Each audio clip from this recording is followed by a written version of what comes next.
Hi everyone, Mike here, and it's been a long time since I've posted on this channel, but I haven't been completely inactive. I've actually been posting most of my new content on a channel called Watch It Painted. So if you haven't seen it before, go to the channel, check out the Warhammer 40k playlist, and that's where you'll see most of my new content being posted.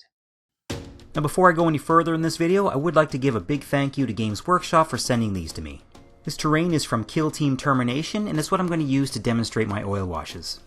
Now I'm going to speed through the painting process on this and get to the point where I use oil washes as soon as possible. After giving this terrain a coat of black primer, I'm then moving on to Oak Brown Fanatic paint. I'm going to use a thick makeup brush and give this thing 2 layers of a heavy dry brush. I won't lie to you, I did the first one and I got lazy and then I switched to my airbrush because it's faster. I went with Ancient Stone Fanatic paint for the next layer, and for this step, if you don't have an airbrush, I would recommend sponging it on. You can buy cheap painting sponges from dollar stores or hobby stores. Just tear them up and dab your paint on. This will give you a cool texture effect and will also make it so you don't see ugly brush strokes on these big flat surfaces. Once again, I just went with my airbrush. However, if color primers are something you have laying around, then you could easily do the same effect by priming the terrain with a brown umber color and then doing a zenithal prime with a bone colored spray paint. I'm spraying the bone color from above and then face on from the sides. Now I'm going to use some silver speed paint on some of the areas that I want to look like bare metal.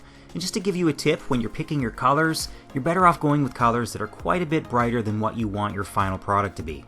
The oil wash is going to deepen and darken whatever colors you put on. This is why so many people use oil washes to create a grimdark effect. If you've ever used the old Army Painter Quick Shade that came in a metal can, it's very similar to that.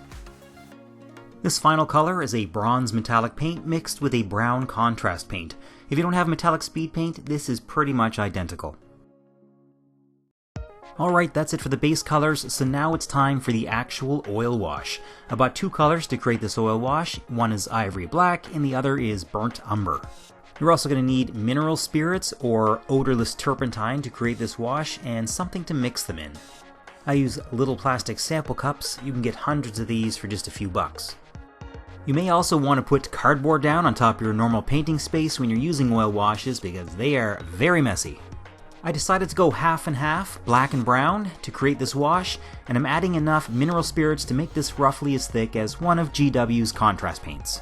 Now the exact consistency isn't super important, you just want to make sure that your oil wash is going to be able to flow into all the recesses. So now it's just a matter of smearing this all over this piece of terrain. And while I'm doing this, I'll go over some of the cons of using oil washes. And the first one is how messy this is. You definitely want to wear gloves, not just because of the mess, but also because the turpentine is toxic. So that's a bit of bad news if you are a brush licker. What's it taste like? Delicious fig pudding! Ooh, that's good. But a distinct aftertaste of toxic waste. Once the model is covered, you'll want to let it sit around and stew for a while in the oil wash to let it sink in and dry a little.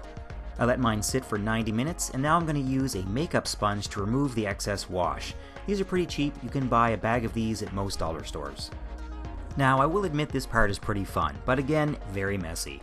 I'm just gently rubbing the sponge on the model to remove most of this oil wash. I'm not trying to scrub this thing clean, what I want to do is have the wash remain in all the nooks and crannies.